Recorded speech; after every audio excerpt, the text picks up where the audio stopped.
Surah Quraisy ini termasuk surah Makkiyah, surah yang turun di Mekkah, terdiri dari 4 ayat, pendek-pendek, termasuk yang langganan sering kita baca. Iya. Surah Quraisy ini walaupun pendek, ada keterangan dari Al-Imam Sayyid Muhammad bin Ali Al-Alawi Al-Husaini. Beliau mengatakan begini: Man qara'aha zala hammuhu wa huznuhu wa waswasatuhu wa kufiya syarrul asrari wa kaidi. Ini faidahnya dulu. Man qara'aha zala hammuhu, barang siapa yang rajin baca surah Quraisy. Kalau kita dulu waktu kecil namanya liila. Ya dulu kalau kecil ngajinya pokoknya nama surat itu yang potongan ayat paling awal itu yang jadi nama. Nah iya liila dulu namanya. Man qara'aha, siapa yang membacanya. Ini bukan hadis loh ya, bukan. Ini adalah makalah dari seorang ulama namanya Sayyid Muhammad bin Ali Al-Alawi. Beliau bilang siapa yang sering banyak-banyak membaca surah Quraisy, zala hammuhu wa huznuhu, maka hilanglah hammuhu. Hamun itu perasaan was-was yang gak jelas sebabnya apa. Nah kita itu kan kadang sering dihinggapi penyakit kayak begitu ya. Perasaan was-was, takut, tapi ketika ditanya takut apaan? Tahu. Misalnya ibu pulang malam melewati rumah kosong. Rumah kosong yang konon kata orang. Di situ kadang ada suara anak kecil lagi main, ada suara orang lagi ngobrol rame. Padahal yang cerita itu ketika ditanya pernah lihat langsung? Enggak. Lah kita tapi kadang terprovokasi, terpengaruh, ikut-ikutan, takut. Padahal yang ditakuti loh apa?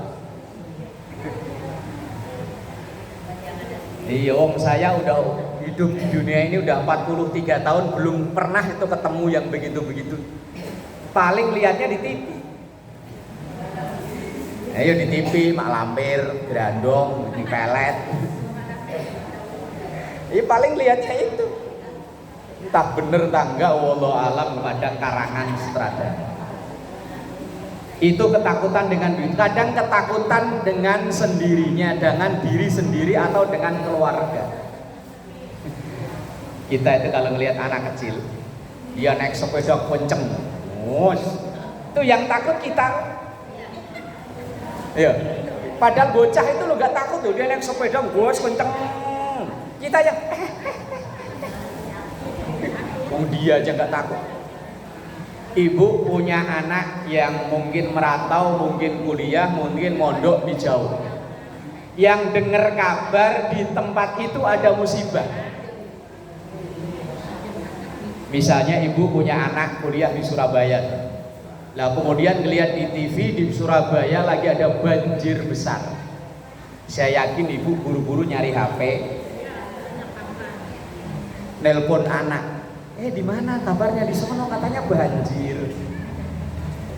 Itu persis mak saya asal ngelihat TV Jakarta banjir.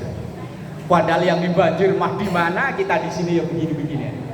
Asal nonton TV ngelihat Jakarta banjir, buru-buru ponakan suruh nelpon, Pak Dewu telepon, jangan-jangan kebanjiran.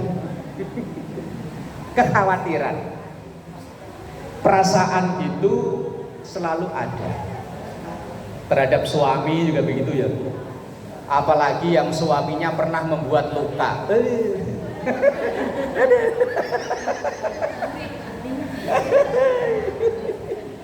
Umpama yo namanya orang rumah tangga lah yo. Godaan itu kan ada aja, umpama suaminya pernah. Biasanya kerja itu paling kalau lembur kadang yang ngasih tahu kabar WA atau apa. Lah ini sampai jam 11 malam kok. Zaman dulu nggak ada WA. Lah zaman dulu, sekarang yang saya bahas orang sekarang. Lah ya umpama biasanya paling telat itu jam 10 udah nyampe rumah itu sama lembur. Lah ini sampai jam 11 kok belum pulang, di WA cuma checklist 1, di telepon nggak diangkat. Kita tahu ada temen kerjanya udah pulang. Perasaan ibu kayak apa?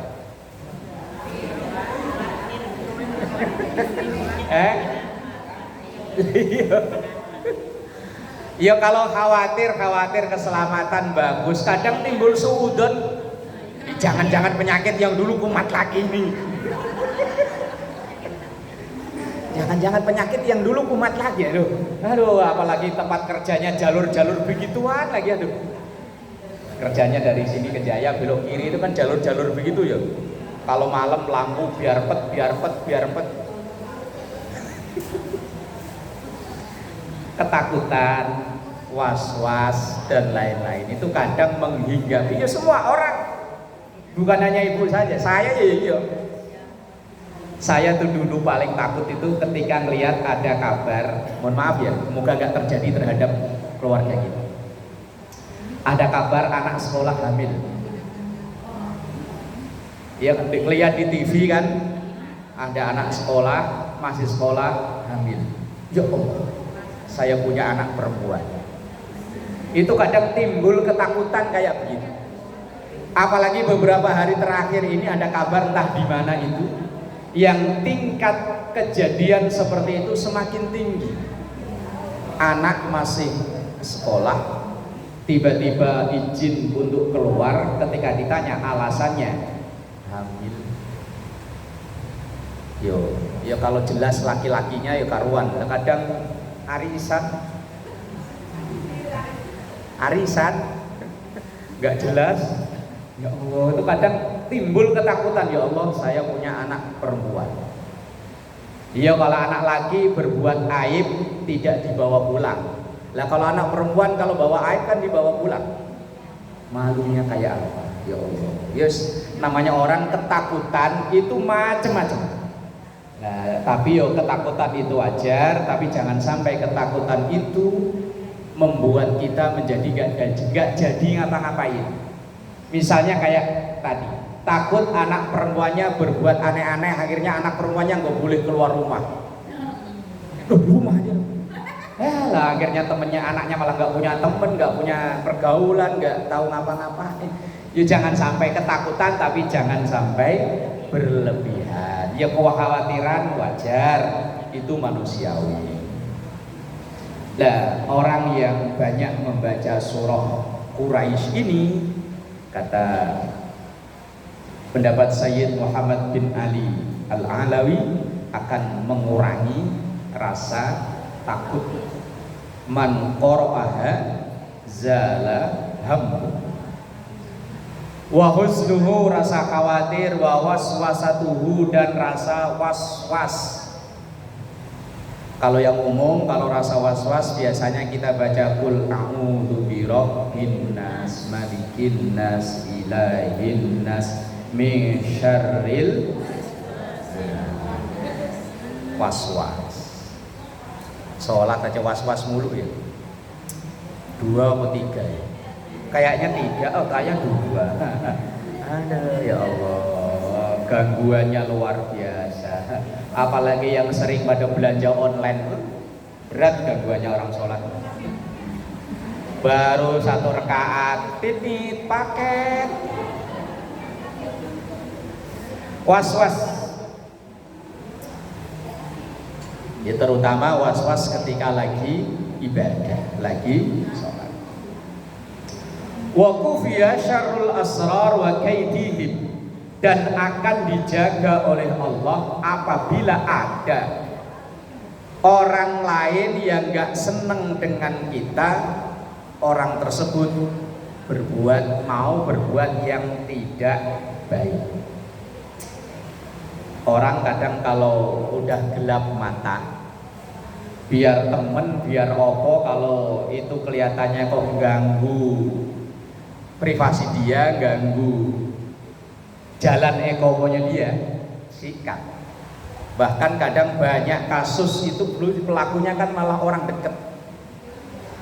Nah, untuk menghindari supaya kita ini dihindarkan dari orang-orang yang berbuat hasud, berbuat tidak baik dengan kita, yo wiridnya membaca Quraisy ila fi Quraisyin ila fihim rihlatash shita'i was-shayf falyabudu rabb hadzal bait alladzi at'amahum min ju'in wa amanahum min khauf.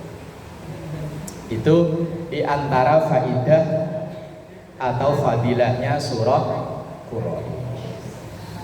Kemudian surat ini dinamakan Quraisy, diambil dari salah satu suku ternama di bangsa Arab saat itu, yakni suku Quraisy. Dan memang kita ini diciptakan oleh Allah, memang itu sunnatullah, kehendak Allah, diciptakan bersuku-suku, berbangsa-bangsa.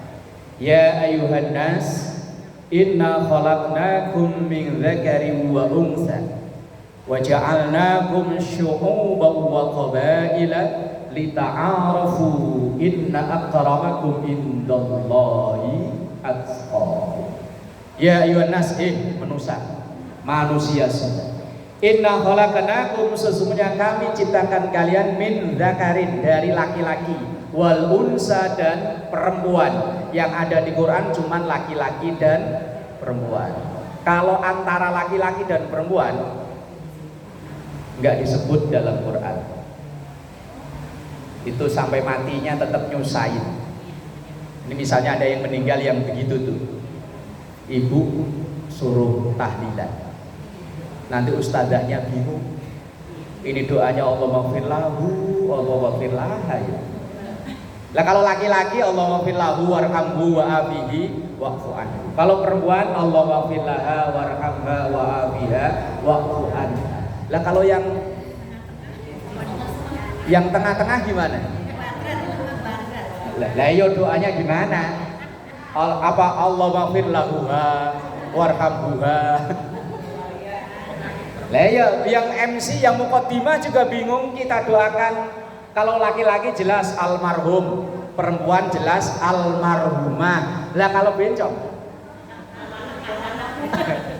aluminium apa almanak. MC-nya ya bingung, kita doakan apa ya? Aluminium apa almanak apa ada hasil. Iya. Udah mati aja nyusahin orang yang nggak jelas. Makanya yo yang jelas, kalau laki yo laki, perempuan yo perempuan.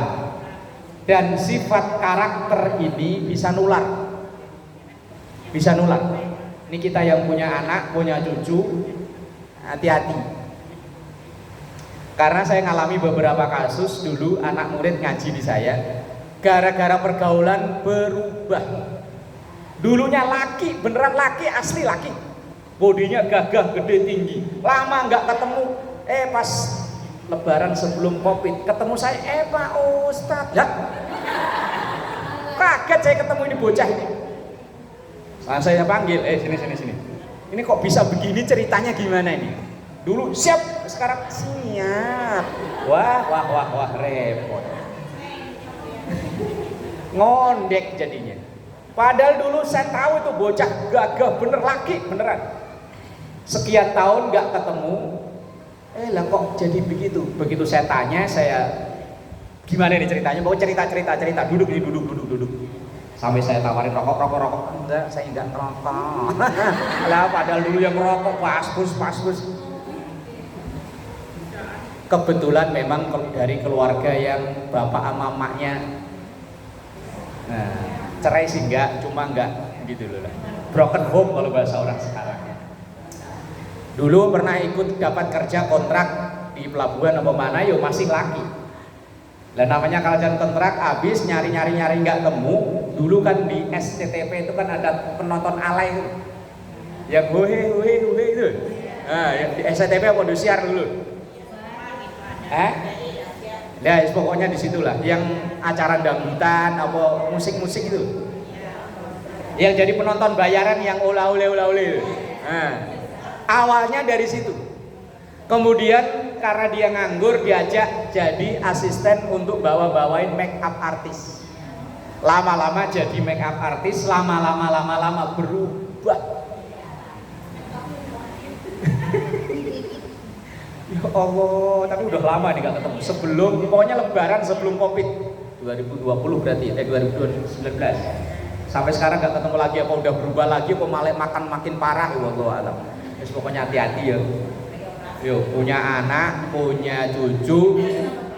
Kalau laki biar jelas laki, kalau perempuan biar jelas perempuan. Lah kalau udah kayak begitu dicariin jodoh laki-laki. Wong dia laki-laki. Dicariin jodoh perempuan, dia udah nggak seneng sama perempuan. Itu kan bahaya.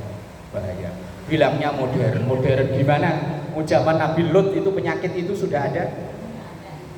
Zaman Nabi Lut itu lanang aro lanang, wadon aro wadon itu sudah ada. Bilangnya modern gimana? Udah puluhan ribu tahun yang lalu udah ada penyakit yang kayak begitu. Kok sampai ngobrol sampai ke situ apa tadi? Quraisy itu satu suku, satu bangsa yang memang kita ini diciptakan bersuku-suku, berbangsa. Inna khalaqnakum min dzakarin, laki-laki, wal unsa, dan perempuan. Dan dari laki dan perempuan, dari Adam dan Hawa itu kemudian wa ja'alnakum syu'uban. Kita diciptakan menjadi bernegara-negara. Ratusan yang ada di dunia ini negara. Wa qabaila, dan bersuku-suku. Ini yang hadir di sini aja beda-beda ya.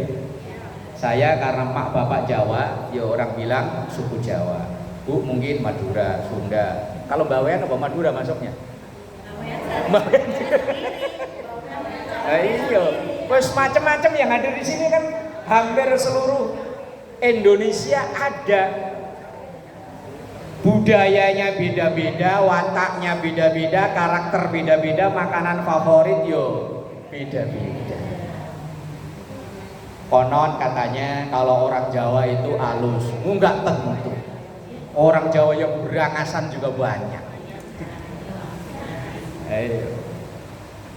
Tergantung orang.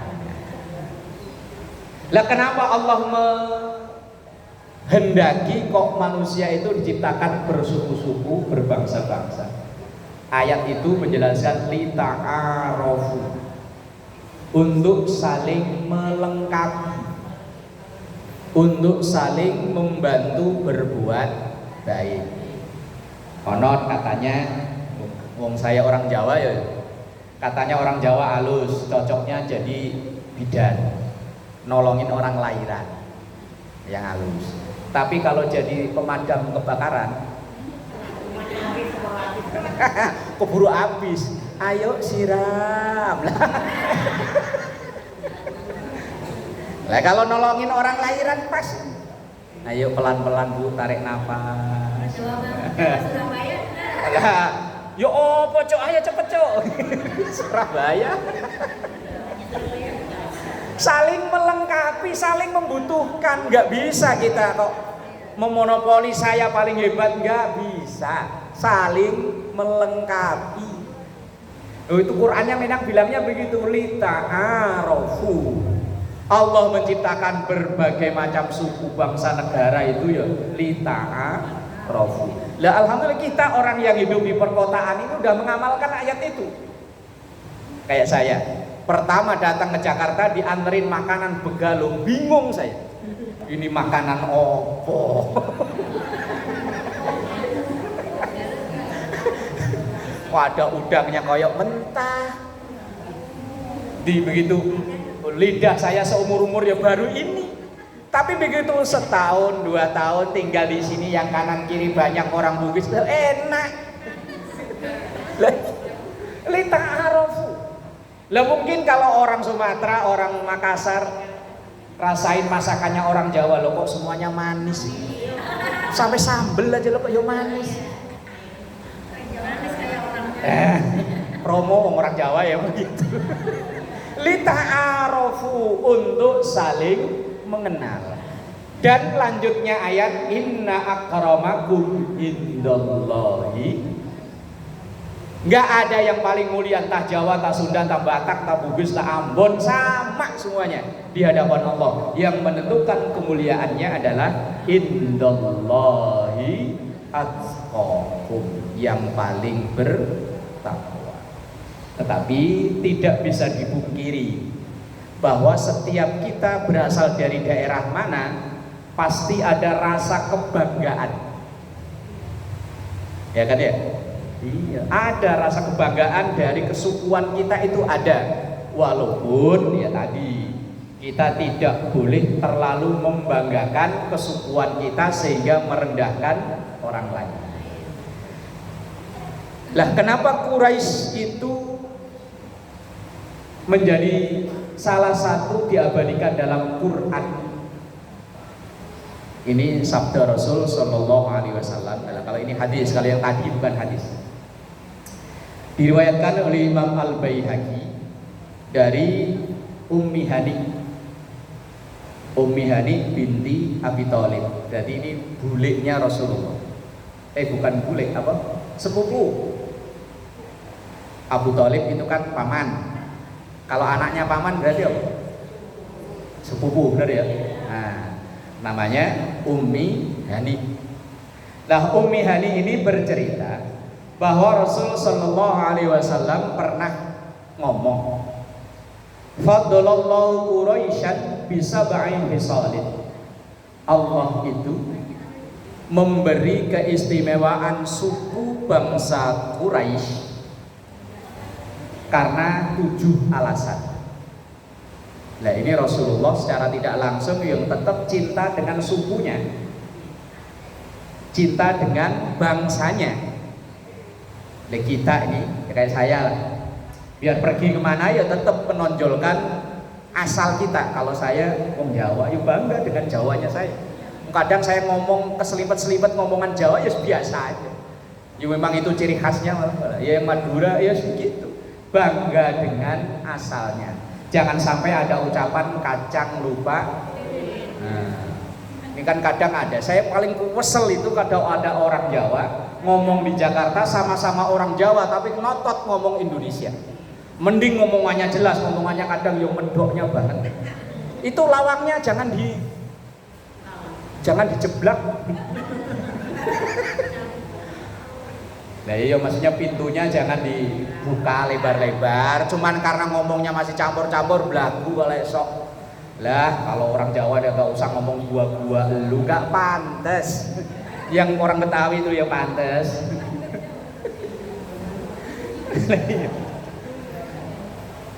Rasulullah bilang suku Quraisy itu diistimewakan oleh Allah ya karena 7 alasan. Yang pertama, inni minhum, kata Rasulullah, karena saya lahir dari suku Quraisy.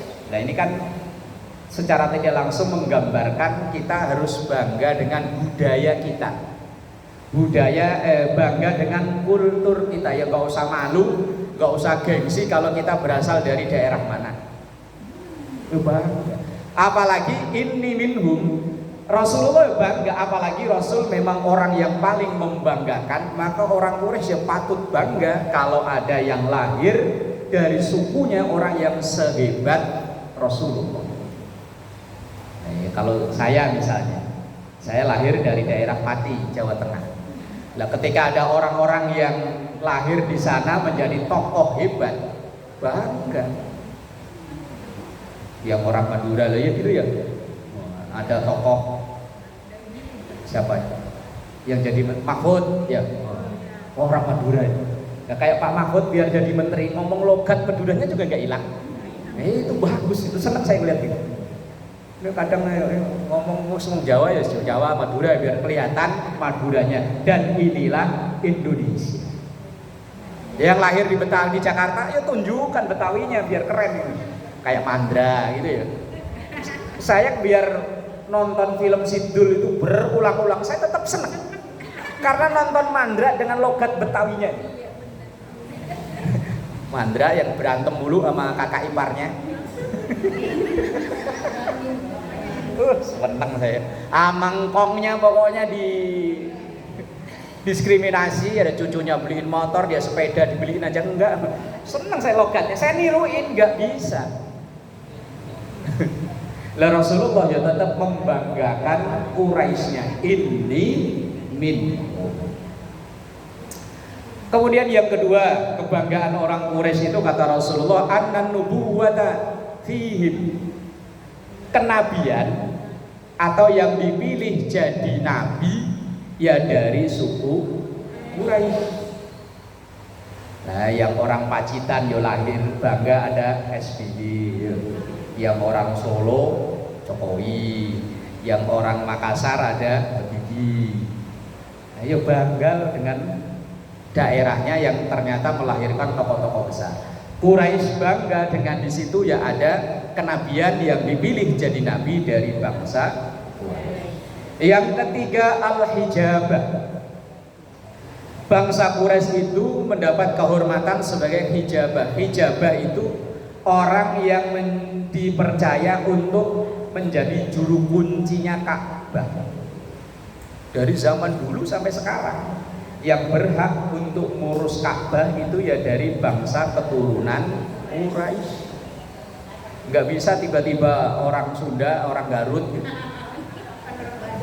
kelamar ke sono pengen jadi tukang megang kunci, nggak bisa. Tetap harus dari bangsa Quraisy. Kalau cuma sebagai yang bantu-bantu asisten ya mungkin bisa, tetapi tetap pemegang utamanya dari bangsa Quraisy. Wasiqayatu fihim, dan orang yang merawat dan menjamu ngurus orang yang beribadah di sana. Artinya yang menjadi ngurus peribadahan umroh, haji, dua ibadah yang besar itu ya tetap pokok yang megang adalah orang Quraisy. Nah, kayak di Jakarta ini seharusnya yang megang kuncinya Monas ya orang Betawi harusnya ya, yang Taman Mini ya begitu. Cuman wallahu a'lam. Tapi kalau dalam budaya itu masih tetap berlanjut bahwa yang ngurus dua tanah suci, terlebih yang Ka'bahnya adalah terus berlanjut dari suku. Kemudian yang kelima, kebanggaan dari suku Quraisy itu innallaha nasrahum alal fil. Allah pernah menyelamatkan dari serangan tentara gajah yang itu terjadi pas pada masa kelahiran Rasulullah. Ya nanti dibahas di surat berikutnya, yakni surah Al-Fil. Kita nyebutnya Alam Taro.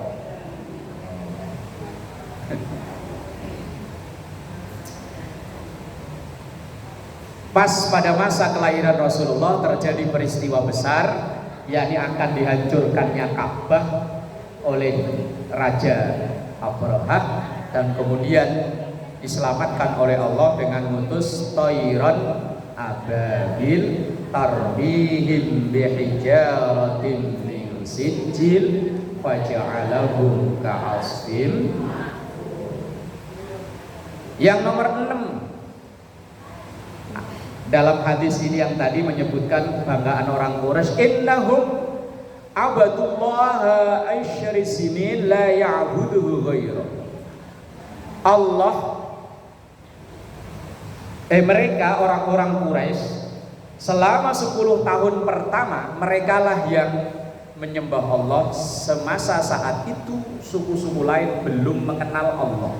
Artinya orang-orang yang pertama kali menerima ajaran Islam yang dibawa oleh Rasulullah itu ya suku Quraisy.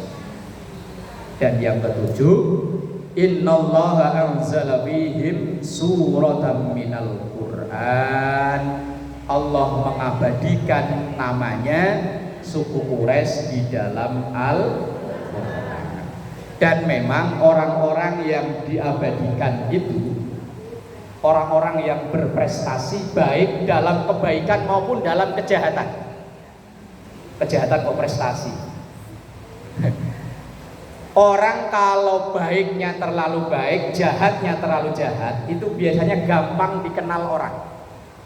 Yang diabadikan dalam Quran itu ya orang yang baiknya baik banget, yang jahatnya ya jahat banget. Yang diabadikan dalam Quran orang-orang hebat didik anak ada Luqmanul Hakim. Diabadikan dalam surah Luqman. Ada yang diabadikan nama-nama nabi. Orang-orang yang terlalu baik, kelewat baiknya. Tapi ada orang yang kelewat jahatnya juga diabadikan dalam Quran. Qarun, Firaun, ya.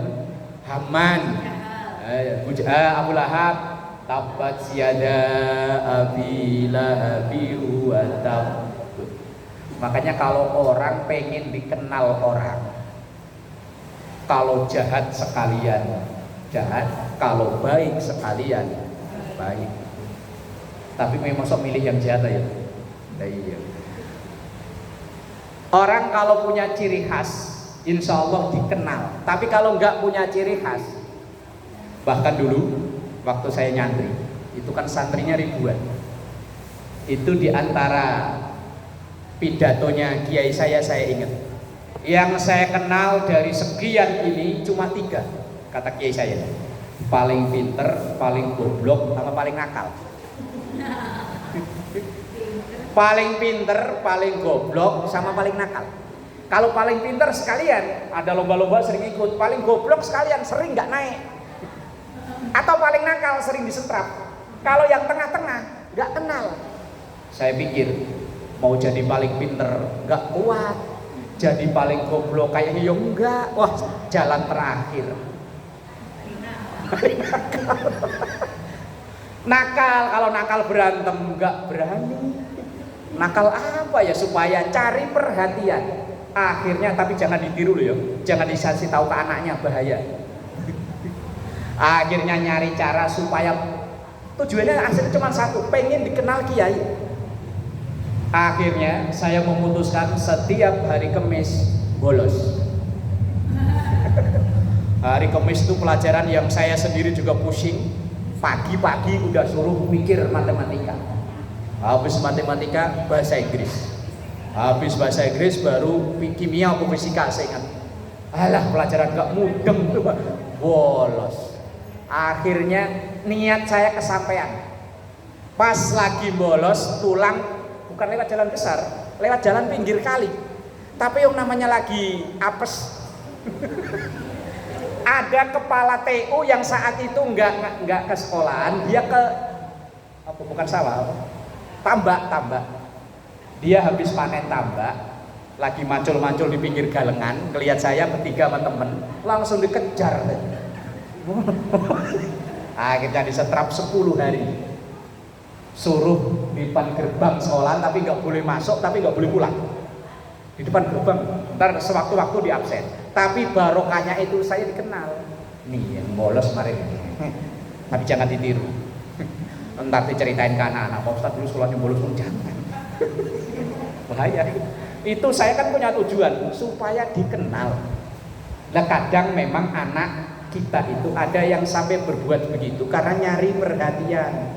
Kita saya bapaknya misalnya, ibu emaknya kadang kurang beri perhatian kepada anak, akhirnya dia berbuat yang aneh-aneh itu dalam rangka untuk nyari perhatian. Kalau bahasa kira apa namanya? Caper. Kadang yang begitu. Bukan nakal sebenarnya, hanya dia hanya nyari perhatian bagaimana supaya orang tua itu lebih perhatian dengan saya. Wallahu a'lam bishawab. Bi barakatil Fatihah.